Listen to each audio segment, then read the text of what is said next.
To Pooja Nardia English classes.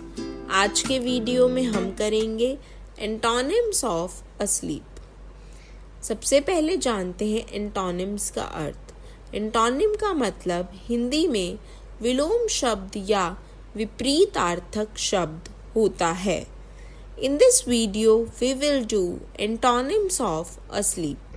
First antonym is awake, A-W-A-K-E. Second antonym is conscious, C-O-N-S-C-I-O-U-S.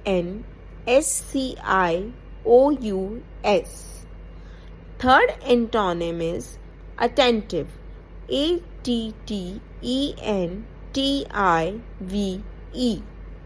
And fourth antonym is awake, A-W-A-K-E.